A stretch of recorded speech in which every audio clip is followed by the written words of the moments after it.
Okay, here we go. There we go. Good morning, Rod. I'm going to say good morning again. How are you? I'm fine, thanks, Jody. How are you?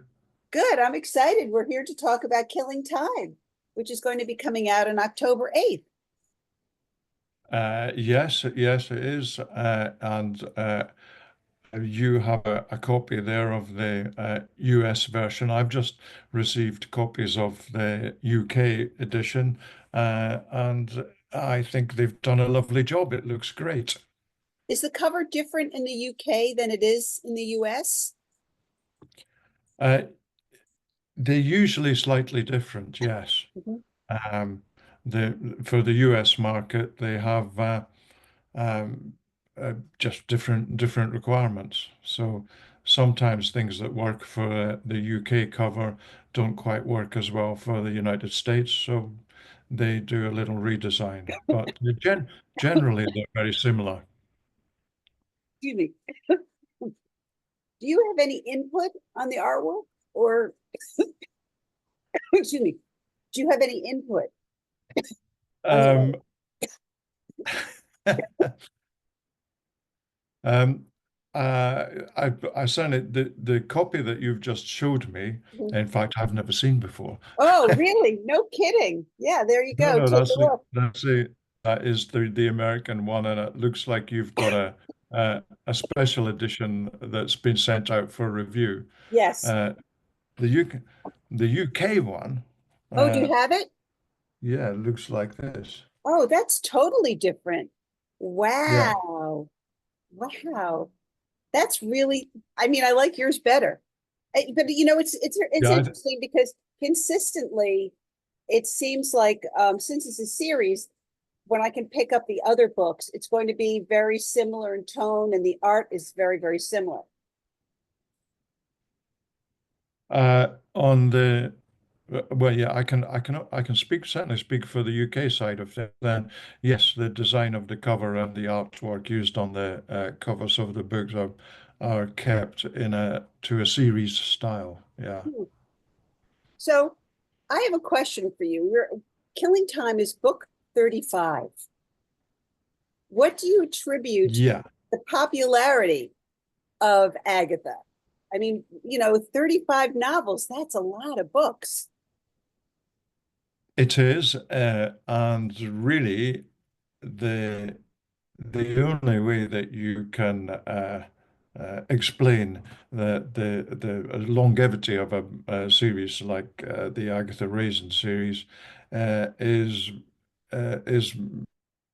is through the characters. The characters that appear in the books are wonderful. And Marion MC Beaton, Mhm. when she created Agatha Raisin, and the cast of characters who support Agatha Raisin in the novels. She did such a fantastic job, and it's been my privilege to carry on working with, initially working with Marion, but carry on working with the characters that she created. And they're what makes the people love the characters, and people get upset. It's not all to include every character in every book. It's not always possible to give them such a big role in every book. And people do get upset when perhaps some of their favorites don't get as much of a mention Mhm. as they would like. But we have to kind of spread the stardust around them a little bit. I noticed that in this book that you introduced or reintroduced a character from a previous book, Claudette, who and Yes. she takes I'm going to say a major minor role when people like Roy and James. Poor James, he just has a brief cameo in this one. Yeah, James has uh, Agatha, of course, Agatha's ex-husband and next door neighbor. Uh, sometimes plays only a very small role in the books. Uh, Claudette is a character that I came up with because I wanted Agatha to go to France. I wanted her to have a French connection, and Claudette will crop up again, Mhm. um, but uh, she's never going to be one of the core team. I don't think, but she will crop up again. She, James, on the other hand, James has been, he has an illness which has, in the past, has uh, pushed him into the background before as well. And that happens to a degree in this book. how did you come up with Claudette? Um, I needed someone uh, who could uh, who could come between Agatha and Sir Charles Frith. Mhm, And Claudette, although she turned out to be a red herring mhm, in one of the past books, was ideal to add a little bit of glamour. She first appeared in the Hot to Trot mhm, book. mhm, Uh, and because the Agatha Raisin books sell so well and are incredibly popular in France, it seemed like a good idea to have a mhm. French character we could bring in from time to time. She also seems she could potentially be a traveling partner for Agatha because in a way she is in this book. She is Agatha does travel. Uh, Historically, she's been to lots of different places around the world. Uh, And in this book, of course, she visits Mallorca, the Spanish island in the Mediterranean, Mhm. uh, and uh, uh, and it was lovely being able to take her there because it's one of my favorite places. I love going there. My wife and I go there every year. So it was nice to take Agatha there for a short period as well. So, and is that why you picked Mallorca because of your personal connection? Yeah, you should always write about things that you know or things that you have researched well.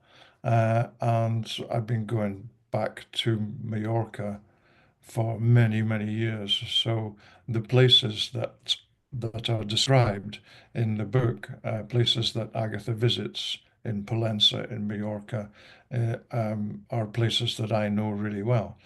But there was a very good reason for, not just because I love it there, and the other very good reason for choosing Mallorca was because uh, Marion, MC Beaton, uh, uh, called Agatha Raisin Agatha after Agatha Christie. This is what Marion told me because Marion was a huge Agatha Christie fan. And she decided that Agatha Raisin would be a huge Agatha Christie fan as well. So Agatha Christie was mentioned as a big favorite in a number of different books, and I picked up on that as well because uh, Agatha Raisin will regularly settle down with an Agatha Christie book of an evening. And of course, Agatha Christie wrote a short story called Problem at Palencia Bay, which she wrote after staying at the Hotel Iliador in Palencia. Uh, and that's where Agatha goes as well. I thought that was a nice nod to Agatha Christie when you mentioned it in the book. It was very sweet, and it was also Agatha doesn't say Agatha Raisin doesn't mention it, but Claudette again does, which is I knew how to find you because Yeah. dot dot dot. Yeah, which I Yeah. thought was wonderful. It was really wonderful. Will Agatha be traveling more in the next books that are coming? Um, in the next one, she is kept very busy in the Cotswolds, Mhm. and the whole the whole area of the Cotswolds is like another character in the book.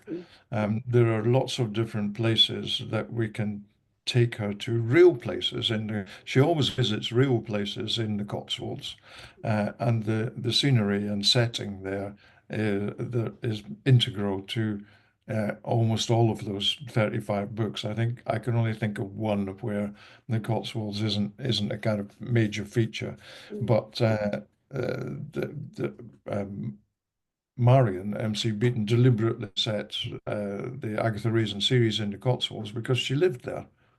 And she so Agatha Raisin has visited in the past lots of places in and around the Cotswolds that Marion visited, and now she visits places in the Cotswolds that I go and visit. So some real places, some real pubs, some real restaurants, and some that have to be fictional because one of the rules when I was kind of serving my apprenticeship with Marion, one of the rules that Marion said should never be broken was that you must have real places mixed in with the fictional places, fictional settings and real settings existing side by side in the books. But nothing bad must ever happen someplace real. Mhm. So, because people will get upset. Right, Uh, right. and so only nice things happen in real places, but all the bad things happen in the fictional places. What's interesting is that the books make me want to go to the Cotswolds. And I would say to myself, okay, if I wanted to go there, um, which town would Carsley be? Was there a specific town that was fashioned into Carsley? Um, I want to look for I Lilac think Lane. I want to see Agatha's house. Yeah, well, I think that the way that I think Carsley is completely fictional, Mhm. but it draws on lots of little bits from lots of other places and villages in the Cotswolds where they have the beautiful stone buildings and thatched cottages and a lot of ancient buildings and historic buildings. So Carsley isn't, I would say not based on any one particular place, but a bit like the characters. When you, as a writer, if you, when you devise a new character, it's never going to be somebody who has come entirely out of your imagination. The character is always going to have traits that are based on people you know or people you've met, and bits and pieces of the character's life will come from other people, will be inspired by other people as well. So So Carsley is inspired by other villages and towns in the Cotswolds. I know we've talked about this before, but is Agatha really another incarnation of Marion? Because so much of Marion seems to be in that particular character. Marion would probably disagree, Mhm. uh, but then Marion was very good at disagreeing with everyone. So Just she like had, Agatha. yeah, exactly. And I think she did put a lot of herself into Agatha, and I do try to maintain that. Marion could have quite uh, quite a snappy temper.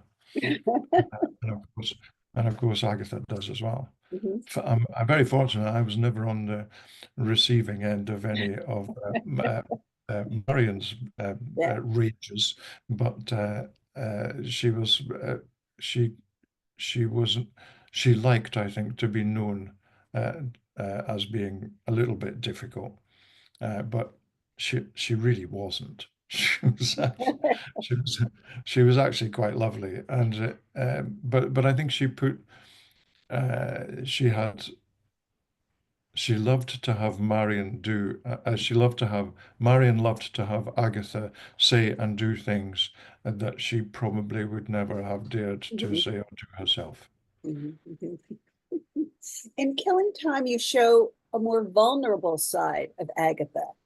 I mean, there's one scene where, after she and John have their, um, I don't want to say fight, but their difficult situation arise.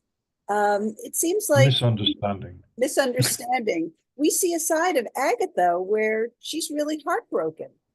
And I don't recall seeing her that distraught in other situations. She's, I think Agatha has always been capable of,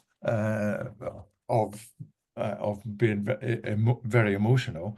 She's also, uh, she's also always been a little bit insecure, Yeah, uh, that's and obvious. Yeah.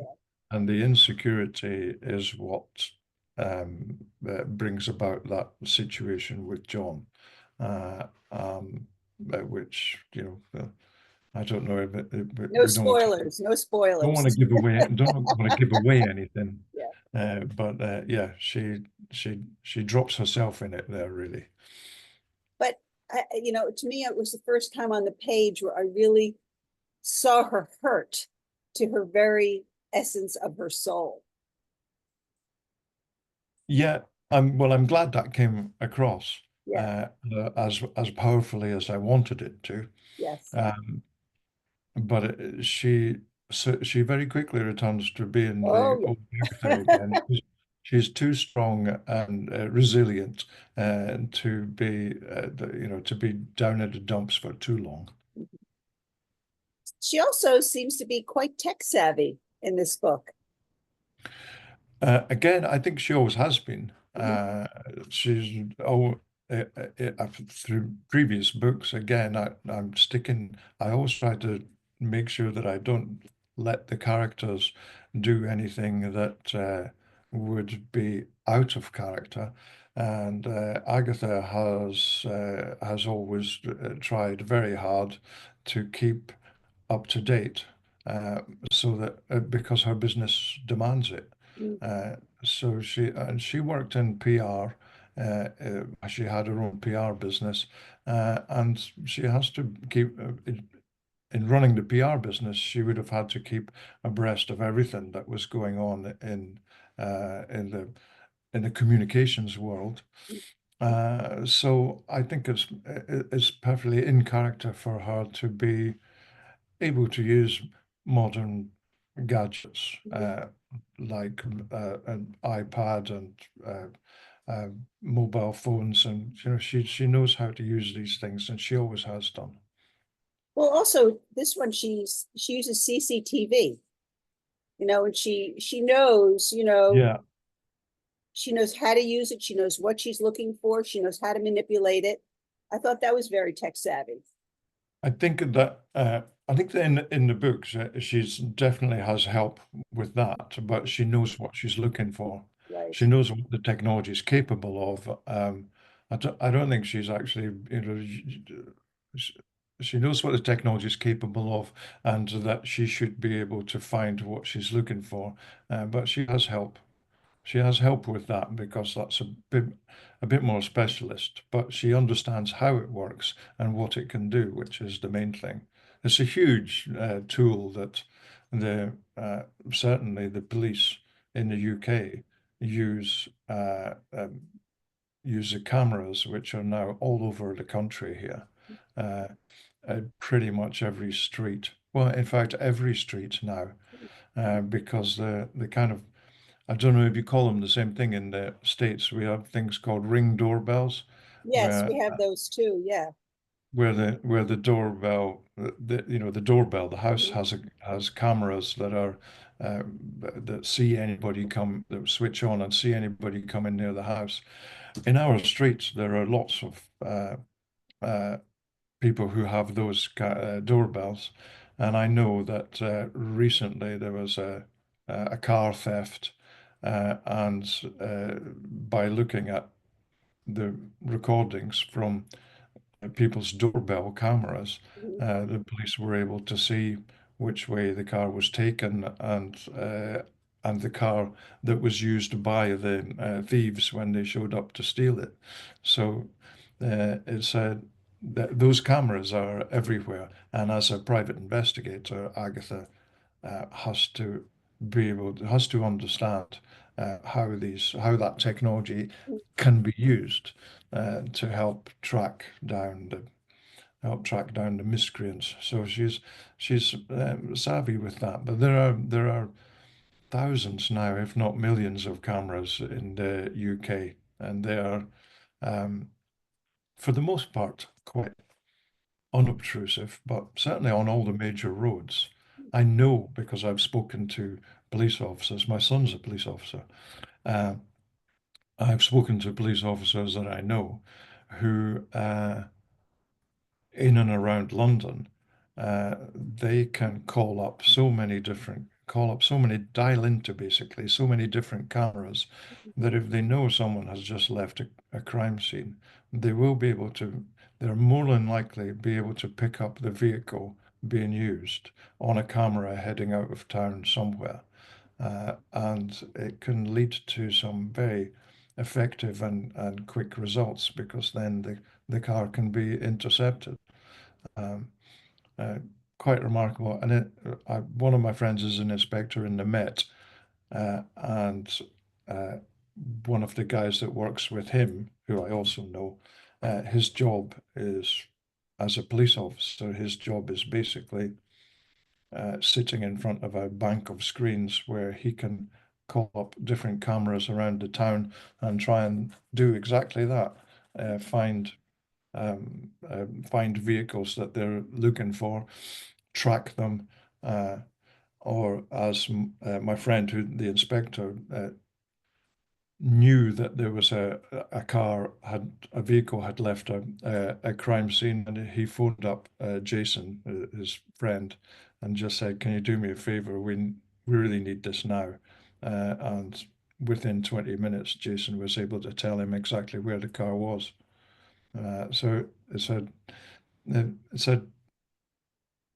some people see it as huge, the cameras as being hugely intrusive, Yeah. but you know, if you're not doing anything bad, you've nothing to be frightened of.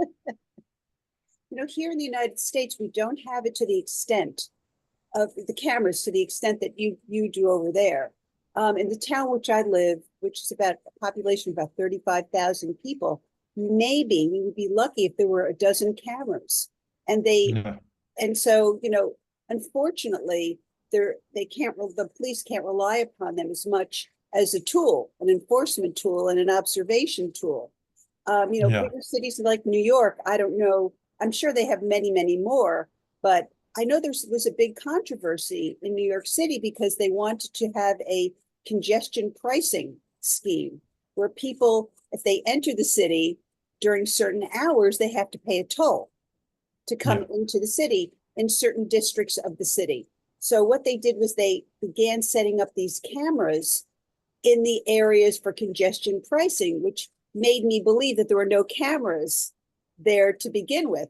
They were just going to be used. They why couldn't they have used the police cameras other than installing, the transportation cameras? Yeah. So it's just been it's too bad we don't have the technology as advanced as you do in the UK, because I think it would help Please. thwart a lot of crimes, not only thwart crimes, but help solve a lot of crimes. Well, they have it, of course, in London. They have uh, exactly what you're talking about. Or the The congestion pricing. Yeah, and the congestion charge. So yes, if you drive into central London, then you have to pay. But also there's an ultra low emissions zone. So the Mm. vehicles traveling into town are picked up on the cameras, and they have an automatic number plate recognition facility, so they know exactly what that vehicle is. They know uh, then what its emissions level is, and if it's above the minimum, then there's a charge that needs to be paid, and if it's not paid, then they will issue a fine. Wow. They should definitely do that in the large cities of New York, I think, or actually in the United States, because it would help cut down on emissions. That's definitely Yeah. sure. Yeah. So, you in Killing Time, you woven 3 or 4 different plots into this particular story. How do you keep them straight? Do you outline? I mean, are these stories or plots you've discussed with Marion, so you knew where you were going, or do you know? Do you Well, write? some there are still, believe it or not, even though Marion sadly died in 2019, there are still some ideas hanging around which we talked about, um, perhaps using at some time, because they were good uh, scenes, Mhm, basically.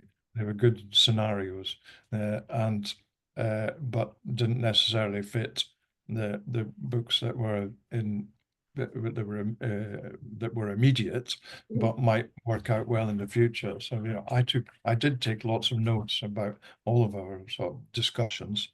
Um, uh, the different plot lines in Killing Time. Uh, I'm trying to think through it now myself. Oh, okay. You Of want me course, to? there's Have the you? historic one, Yeah, the the historic. Camden Wonder, yeah, Yeah, uh, that which was is interesting. which is a real crime, and is a 400-year-old mystery, basically. Uh, but one of my friends who was brought up in the Cotswolds, uh, when we were talking, and he and his wife are both Agatha Raisin fans, and were long before I became involved. Uh, he said we were talking one day. He said, "Have you heard about the Camden Wonder?" And I thought the Camden Wonder must have been like some kind of special vintage car or a train. Or something. I said, no, no, what's that all about?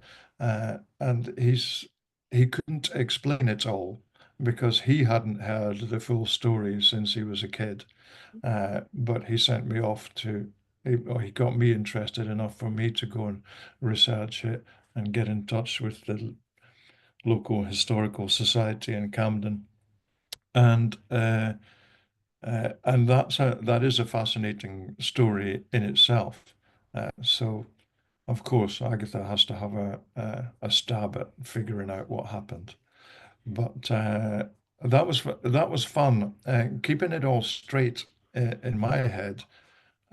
Yeah, I've got a. There's always a plan Mhm. that you have to you always have to. I always have to start out with a kind of basic synopsis of what the book's going to Mhm, be. mhm. Uh, Whether the book actually turns out the way it was originally envisaged is another matter because you know when writing again the characters are the most important thing, Right. and sometimes they take over because if there's a scene, a conversation, and I write something and look at it and think there's something not right with that, and I can practically feel Marion at my shoulder saying no, no. Sir Charles Frith would never say that. And I think, okay, that's what's wrong. And so the characters and keeping the character in character and making sure that they as best I can that they talk the way they should, and this sometimes leads you off in different directions, and will necessarily involve character or bring in other characters. Um, so that kind of can foul up your original plan, something terrible, believe me. But the original plan is only the original plan, and if you're uh, all of these things that the characters make me do, are, as far as I'm concerned, improvements on what I thought of originally. So it's interesting because I saw, you know, I have like a love-hate relationship with Sir Charles Frayth, because sometimes, you know what I mean? Sometimes he and Agatha are together. Sometimes, he lets Gustav influence him and he goes off, or he marries somebody and breaks Agatha's heart. So I had this love-hate relationship with him, but he always seems to be there for her, no matter what, no matter the circumstances. And this time he seems like he has something up his sleeve when it comes to Agatha. Yeah, he's all. I don't think. I think the point is he's never going to give up, and uh, there are elements of his character which will never change. Mhm, Uh, he's always been, when it comes to women, he's always been predatory. mhm, He's always is, and some of the women that he has known throughout the series of books have been uh, a good deal less interesting than Agatha. mhm, Uh, and much easier conquests for him. So she's a challenge, mhm, and I think that Sir Charles feels and has always felt that um, he's up to the challenge, whereas Agatha, certainly at the moment, in the last few books, has been holding him at bay and now has a relationship that that's far more important to her than the one with than her relationship with Sir Charles Frayth. But he's never going to give up. mhm. Well, her relationship with John, it seems like it's in the blooming stage, the honeymoon kind of phase. And but it seems like a relationship that allows her to do what she's got to do while he's off on his cruise and he's teaching dancing. I mean, it seems like when they get together, it's wonderful. And when they're apart, they lead, interesting separate lives. Well, that's a kind of yeah, and I think that it works that way for a lot of people. Uh, and funnily enough, yesterday I was talking to a friend of ours who uh, uh, worked as she was cabin crew with an airline, and we have another. I have another friend, American, who was also cabin crew. She worked for American Airlines, uh, and their relationships, they believe that their relationships benefited from the separation. Mm, Because when they were working, they were doing their own thing, and right. when they came home and were able to spend time with their partners, it kept everything fresh and kept it all bubbly. So uh, I think that that's the way Agatha's relationship with John is working at the moment. Plus, he has a bit of a wanderlust as well, Mm, which, uh, having been a police officer for years and years, and necessarily working to a shift pattern, um, he hasn't had a kind of he's never had a regular life, and he's always wanted to travel, and now has the opportunity to do so. So he wouldn't be happy if he was tied down, uh, and he will be going off again, but not for such a long time, in the next book. mm. But he is still going to be around. But him going away, of course, gives Sir Charles Frayth the chance to move in again. Well, you've mentioned the next book. Do you want to give us a little bit of a hint as to what's coming next for Agatha? Uh, Next up, she's dealing with a very local. She's dealing with a very local uh, uh, murder, and the case revolves around three three women who are practically sisters. They've grown up together, but their relationship with each other is quite tempestuous.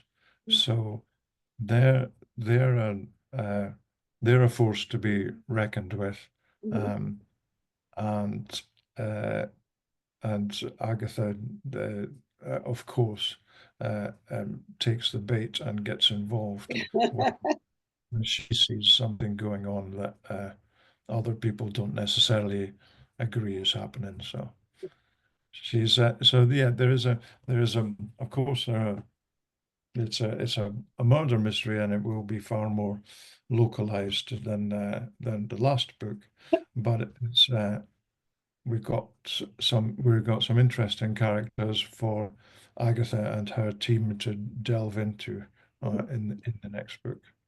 And what's the name of the next book? Do you have it? Uh, at the moment, uh, the book, the title is Sugar and Spite, Oh, I like that.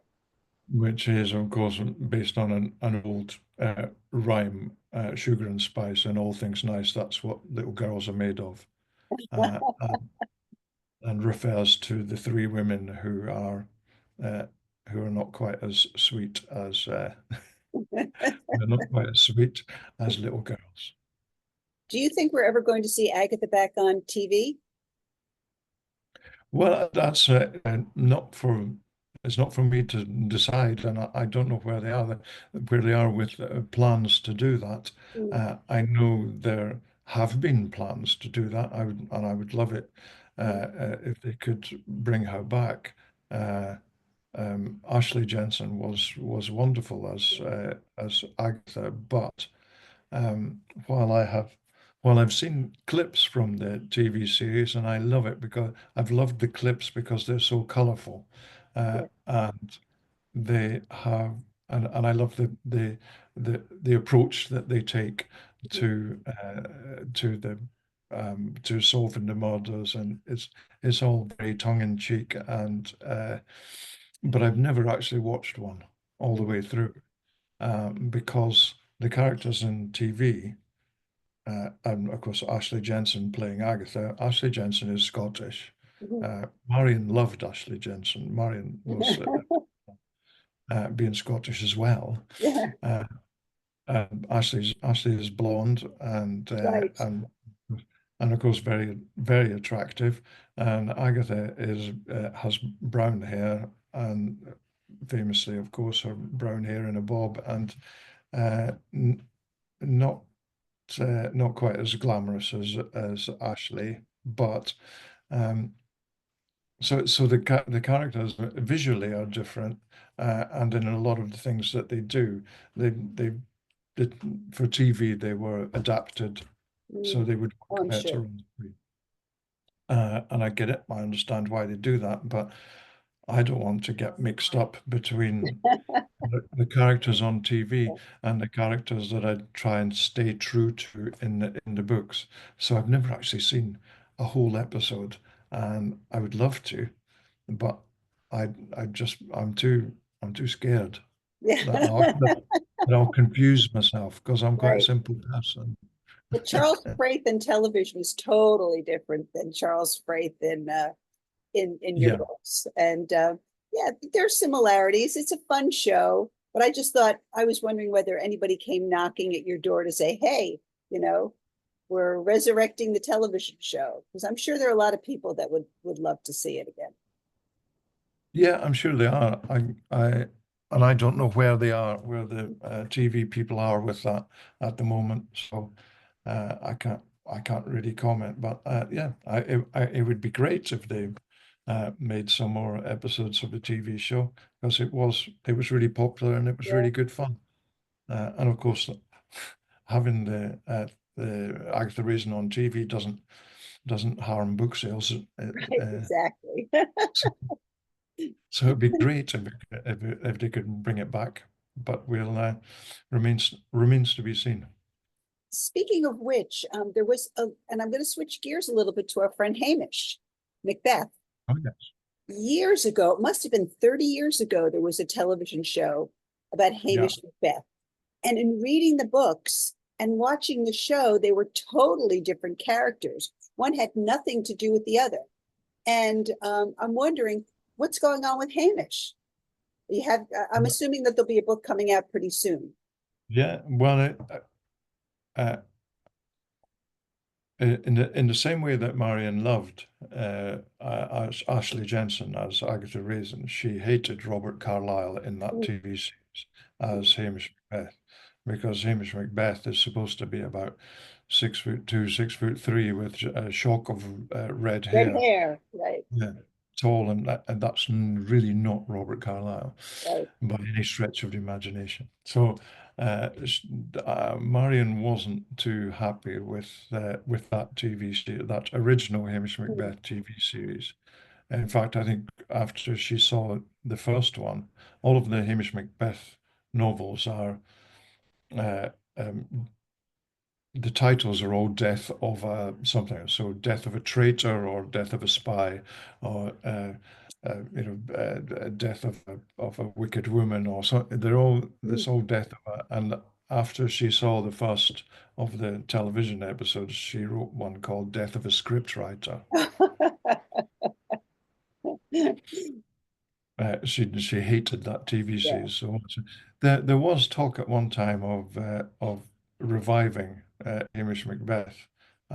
Again, I don't know how far they got with that, but I've got no news on that. I would love it if they could remake or Mm, make new episodes of mm, Hamish Macbeth and bring in some uh, Scottish actors who fit the mm, characters a bit better.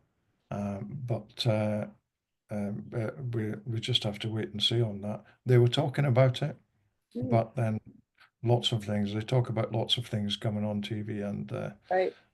that never happen, don't they? So we just have to. I just have to wait and see on that. If I hear anything, I'll let you know. Thank you. I appreciate that. Hamish is a colorful character.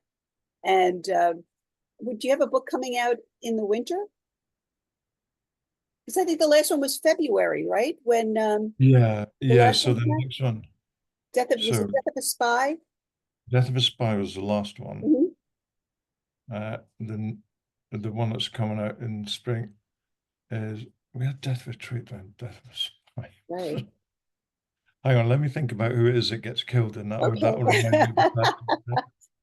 You have so Um, many characters to juggle. How do you keep them straight? oh yeah, is it the next one? It's called Death of a Smuggler, Oh, okay. which and um, believe it or not, there is Scotch whiskey is smuggled into Scotland uh, because of the way that UK tax works. Uh, it it actually makes sense for whiskey that has been been sold for export Mhm. to be brought back in and sold, um, but not legitimately sold uh, in uh, in Scotland, because most the vast majority of the cost of a bottle of whiskey in Scotland, about 75%, I think, is tax. Mhm. And that goes to the government, it goes to the revenue. In other countries around Europe, it's a lot less. Mhm. So, that's part of the story in the Death of a Smuggler, where they are bringing in high-end whiskey from sources outside the UK, and bring, although it seems crazy, smuggling whiskey back into Scotland is something that does actually happen, not on a huge scale, and it's not done. It's not being done on a huge scale in the Death of a Smuggler either, but it apparently does happen. Interesting. Very interesting. How did you come up with an idea with the getting back to killing time? I have one more question about the clock. What, how did you come up with and the idea that Agatha was going to go to an auction and she was going to hone in on one particular item? What tickled her fancy about this particular item? I think that well, the idea that there should be a clock came from me watching a TV show here called Antiques Roadshow, with where there was a clock on there that had I'm sure it was on Antiques Roadshow. There was a clock on there that had a kind of a compartment in it. It wasn't as elaborate as the Oh, clock that is in Killing Time. But yeah, Agatha basically had a space on her mantelpiece, and when it was suggested that she might that a nice clock might go there, so she went to the auction, and of course, getting into a bidding war, uh, right. a, a bidding contest. She was never going to lose that, so she ended up with the clock. Um, but yeah, the clock became the more I thought about what the clock should be, the more elaborate it became. Oh, okay. Until I had to go and I had to do a bit of research about how mechanisms like that Mm, can be X-rayed, because I'm like so many other people, I didn't think you could X-ray metal, but apparently you can if you have the right equipment. interesting. Very interesting. Well, Rod, this, as usual, it's always great to talk to you about Agatha Raisin and everything you're doing. And I wish you luck with the book launch on October 8th. Thank you very much, Jody.